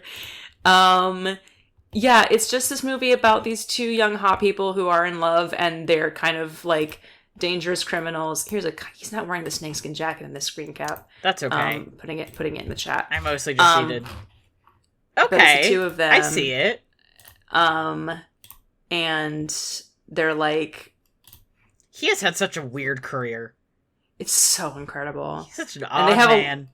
They just have a lot of sex, and they're running from the law, and Laura Dern's mother, who's, like, kind of, like, wants to control her, and is also, like, just, like, a psycho, and it's, like, a romance, but it's also a crime movie. It's also, like, low-key has, like, 2 musical numbers where Nicolas Cage just sings Elvis songs to her, and it's, like, God, it's the most romantic thing in the entire world. And there's a lot of, like, random Wizard of Oz references, which I mentioned briefly when we were watching Mulholland Drive. There is a whole documentary. Oh, it's Lynch Oz. That's the Lynch one Oz that showed up in my Rex under Shrek. Yeah, right underneath Shrek. It's right. It's kind of like where it belongs. A glorified, like, video essay, if I'm being honest. But it is really fun to watch because the whole thing is, like, Lynch is heavily influenced by Oz, and, like, it's in all of his work and everything. Who's this gay one? Also, right? You're clicking while you talk. I know, it's because I'm copying and pasting pictures. Just pause. We can wait. No, I wanted to do both things at once. It's okay. It's over now. Right? We're giving each other shit about. You were giving me shit specifically, and I was giving myself shit for doing this. I was trying not to give you that much shit. I get it. I've been there. It's so bad. If there's clicking, it's Helena's fault. You can be mean. Yeah. No, you can't. Please, don't be mean to Helena. Well, be mean to me. No. Because it's not Maddie's fault if they can't cut it out. Anyway. I tried. It doesn't matter. These are great photos of Nick Cage, VT Dubs. Yeah, they're great. He's really hot. This jacket is a lot. It's incredibly good. And I think he gave it to Laura Dern after they were filming. He was like, this belongs to you now. Okay, that's and she was sweet. Like, fuck yeah. I would love to have that jacket. She's gorgeous in this movie, too. She's really pretty. It's like overall. I'm like, just in general, girl. Like, the sexiest woman ever. Yeah. Wizard of Oz. Lynch Oz is on the Criterion Channel. It is, like, just a bunch of separate video essays about Wizard of Oz's influence, the movie specifically, on David Lynch. And it's interesting. Like, he's definitely directly calling to it in this particular movie, to the point, like, there's just straight up imagery from the movie in it, in a way.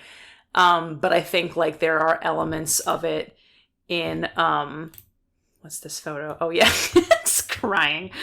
In all of his work. Sorry, Maddie is calling back to this screenshot that I took the night that we watched Mulholland Drive, where I just, like, opened Lynch Oz on Criterion Channel and, like, went to a random moment in the movie and realized that they had, like, split screened a shot of Judy Garland crying in Wizard of Oz with the shot of Naomi Watts, like, crying while she's angrily masturbates on the couch in Mulholland Drive. Yeah. It's just a choice. Yeah. We had a good laugh. Comparative literature. Yeah. But yeah, I recommend, like, it as, like, a supplemental thing, like that movie and the David Lynch, the Art Life documentary that's on Criterion Channel. Like to watch. Yeah, that one's really, like, really zen, like, very relaxing. Just kind of listening to him, like, talk about art and make art while he's talking about it, and listening to him talking about his, like, childhood and his backstory. His lore. His lore, if you will. Mm-hmm. But yeah, I mean, there's just so much more that we could say, but, like, I do feel like we have covered a lot. We've covered a lot of ground. There's so many, like, all of his short films. I haven't talked about, like, The Alphabet, which is a fucking creepy movie. It's one of his short films there. But, like, I think kind of the best way to, like, for people to continue exploring this topic is to not listen to me yap about it. It's to just kind of watch all the movies you haven't seen. Yeah, that was one of those things where, like, I had heard so much about him, but I didn't get it until I started watching his movies. It sounds so fucking pretentious, but it's true, where we talked so much about, like, he's visual, you need to watch it to get it, but, like, you can only talk so much about it without seeing it, and then you see it and you're like, oh, I get what people are trying to explain about his style of filmmaking. Yeah. And and I'm not trying to say this in a pretentious way where it's like you have to really just like watch it to get it. It's coming from a place of recommendation where I'm like, if you want to like enjoy his work, I think you should. I don't think start with Blue Velvet, which is what I started with of his films. That was kind of intense. Yeah, I'm never sure what to recommend for. I mean, like, but I don't know. Start with Twin Peaks. Honestly, yeah, yes. I mean, like, Twin Peaks. If you're looking for something shorter, it's tough because like Blue Velvet is such a key like text in a way for him. I feel like where like kind of all the ideas that he's going to explore are there, right? Yeah, but it's also like, oh god, yeah. As a brief spoiler, and it's kind of vague, but as a brief spoiler, I watched this with producer Ben, who is our friend, and Johnny, who made our music, and we're goofed around. We're three buddies sitting on the couch. We're goofed around, and there's a scene which I'm sure you could guess, where there's some sex stuff going on. And Ben's like, and Ben's like, hey, just so you guys know, it's about to get like pretty uncomfortable, like specifically in a sex way. And we were like, like it isn't already. And then it started to get really uncomfortable in a sex way, and just like a silence hit the room. And we were sitting there for like however long that scene lasts, dead silent. And then I was turned to Ben and I was like, Ben, you were right. I'm sorry for Goof, and I appreciate you giving me the heads up. And he was like, no, it's fine. Like, I understand. I also wouldn't have expected that to happen. And I was like, yeah, I wasn't expecting that to happen. Yeah. I think he looked it up, and Ben said the villain in that movie is in, like, he's, like, number 23 or something in, like, top 100 movie villains of all time. There's, like, a list out there. And he's high up, which when you watch the movie makes so much fucking sense. He's awful. I hated him so much. But he's just like he's such a horrifying person, and also just like this deeply pathetic person. That's what I got this time around when I rewatched it, was like the scene was specifically where Kale like sees him watching her perform, and he's clutching like the velvet, and it's just like he's like crying while watching, and you're just like, this guy is so fucked up in the head. Yeah. I mean, you get that from that definitely clinches it. But you get that from that first scene too. Once again, I won't go into it. I don't want to say too much about Blue Velvet because I think it's such a wild ride. You really gotta. I will say, I'm glad that just as a heads up, there's some uncomfortable sex stuff. It's not like explicitly rape, but it's definitely, the vibes are weird. So be warned. But it's so good I'm glad I didn't know anything about it going in, because I got off the other end and I was like, I got out of the ride at the other end and I was like, damn, that was so crazy, but that was so good. But it is so crazy. Yeah. It's nuts. Mulholland Drive, I think, would not be bad. No, as a first watch, I think that's as a first movie watch. I think that, like, I mean, that was technically, I guess, my second. But like my first, because again, I think that my first movie was Elephant Man. I feel like I remember my dad showed me Elephant Man because he really likes that movie. And that does not surprise me really good. All. Yeah, and I think that like that is a relatively like soft introduction to David Lynch. Sure. Where again, I think it's very Lynchian. Don't get me wrong, and I think it's a great movie. I also think that like is a first time for like getting an idea of what David Lynch is about, quote unquote. You're gonna get kind of an idea, but not as like a full like head on to it as it is like when I saw Mulholland Drive. Because I think like Mulholland Drive was technically my second, but my first where I was like cognizant of him as a director doing it, and that is kind of it's another key text, I think, along with Blue Velvet. They're all key texts. I don't think he's never made a bad movie is my stance on it. Sure. Like even Dune, where I'm like, obviously this had problems with production. Obviously he's disowned the movie. It was supposed to be like 4 hours. Originally like 4 hours. He cut it down to like almost 3 hours. And then they're like, you can't do that. And then, so they had to like cut a bunch of shit and like do voiceover narration, and he's like, I'm really upset. Nobody thinks that movie is... most people I talk to are not saying David Lynch's Dune is a good movie. No. Or a good Dune adaptation, but I still want to see it. I also don't think it's like, it's wholly bad in the way that he's like disowned it. Like, I think it's not quote unquote great, but I also don't think it's good. But I also don't think it's bad. I think that it has a lot of really strong stuff to it. Yeah, there's stuff to be enjoyed. Yeah. There. It has a great score, I think. The score is incredible. I mean, fucking Toto was there. How could it be bad? Fucking Toto, right? I mean, speak on that.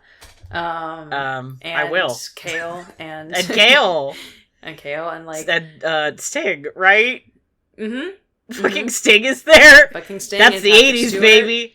Yeah. And Brad Dourif. And, yes. As always. I tell you that Brad Dourif is in one of the Myst games. Oh, that just makes so much sense. It's like he's in Myst 3. I've ever heard. He's fucking FMV, and Myst Tumblr treats him as their Blorbo. It's very funny. I'm like, that's Brad Dourif, bro. Anyway. Sorry, not to detract. There's a medical show right now that many of you may have heard of called The Pit, which has gotten some huge word of mouth traction lately, and Fiona Dourif is on that show, Brad Dourif's daughter. So he, like, Brad Dourif, who is, like, basically retired from acting, like, came on to do, like, one episode, because he's, like, basically will only do stuff where he's, like, out of loyalty to, like, the Chucky stuff, the Chucky character now, or, like, if his daughter is involved. Or if his daughter's there. He comes on to, like, play really her dad in the show, and, like, fucking just crushes, shoots, like, hits the backboard, like, in this one scene that he has. I love him. That's really sweet. Brad Dourif's great. Anyway, so, okay. David Lynch, watch Twin Peaks. If you want to watch one of his movies, I would say start with Mulholland Drive, or you can start with Elephant Man, apparently. Or Dune, but I don't think you should start with Dune. I think watch the real shit first, and then you could go back for Dune. Yeah. I don't know. Dune. Watch Eraserhead if you want. Blue Velvet was kind of an intense one, but it's a real fucking good movie, so... It's very good. Watch whatever you want first. Don't watch Fire Walk with Me first, because it don't watch Fire Walk with Me if you haven't seen Twin Peaks. It won't be good. I mean, it'll be good probably, but you won't know what's going on. I mean, honest to God, like, Live Your Truth is a good first watch too. You'll get a pretty good idea. I mean, of what's going on in there. It's the first one. Yeah. Maybe not Inland Empire, which I also haven't really talked about. And you get to see the Eraserhead baby, who is just so special. Why would you not see the Eraserhead baby at all? Not a villain. There's another. I can't wait until you watch Eraserhead, and I might want to watch it with you. So let me know when you're doing it, and I might join you. Sure. There's another specific shot that I can't talk about because it won't make any sense. I can't explain what it is. That also makes me laugh so fucking hard in this movie towards the end, involving the Eraserhead baby's face. It's just so funny to me, and like I literally, like, this last time around, I like burst out laughing. It was so funny. God, I love that movie. I'm just like sitting here realizing how much I love Eraserhead in this moment. Yeah, I mean, just like delve into it. Yeah, there's some good shit in there. Go check it out. Go explore. David, thanks for the good times, man. Thanks for the movies. Thanks so for all long, the stuff. Thanks for all the film. Yeah, literally. Yeah, I got nothing else. I think we've said as much as we can. We said like 2 hours worth of stuff. We said 2 hours worth of stuff. And there's so many other really great things out there also to look at. But I think the best way is to not just do the words. It's to watch the movies. It's to get the visuals. Because the film is talking. Yep. So watch the movies. Anyway. And it doesn't need to be explained. Yeah, that's a good caveat to every Sneople episode. Watch the movies. Watch all the films. Dude, we are Sneople. We are at the movies, and you have to go to the movies. That's what it says in the outro. Watch the films. Yeah. Even if you're on YouTube watching the gangs all here. The movies. Yeah. We'll see you there. Or if you're in a movie theater watching the Mulholland Drive, like, that's Both are correct. But in the meantime, until the next one. Until the next one. Thanks for hanging out. I'm doing the outro. You're doing. Sorry, really briefly. Sorry, the scheduling has been so weird. Yeah. Hopefully, honestly, I've just been real busy. Hopefully, this one will come out the week after the last one. Then we should be back on our regular schedule. If not, I am very sorry. I do my best to make sure these come out regularly, and I need a vacation. So yeah. So listen, like, we're not paid for this. You especially are not paid for all of the work that you do. Thank you so much for it. I can't imagine what it would be like if we had more than 3 jokers on at once who are like randomly clicking on Google Docs as like a stem during the fucking thing. That's what I was like. I couldn't stop thinking to myself out loud when I was re-listening to this episode. I was like, "Are you stimming, son? I'm just highlighting. You're stimming it off, Helena." Just fucking it was ripping, bro. Just like going off in this Google Doc, just like highlighting shit, unhighlighting it.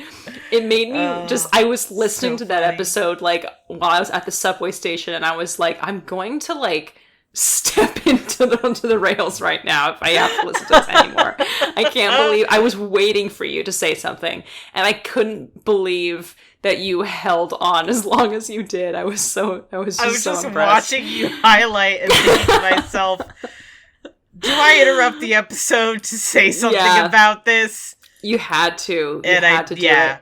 Yeah. And I think you have to do it again, too, later on. Probably. Like, you're like, Helena, I did it in a different episode. I did it one episode, then I did it in the next episode. I didn't do it in the one that'll be coming out. When you're listening to this, the one that came out last week that was about Val Kilmer, I didn't. Did I do it in that episode? No, there was the other background noise. There's some background stuff. Noise in that episode that I don't think you could do much about. But, yeah. Anyway, that was all. I just wanted to say, you may have noticed this year there's been a lot of weird release times, and I apologize, because I take it maybe too seriously for something I don't get paid for, but I do. So, we should hopefully be on a regular schedule again soon. But if not, deal with it. Yeah. Send me money and I'll do it.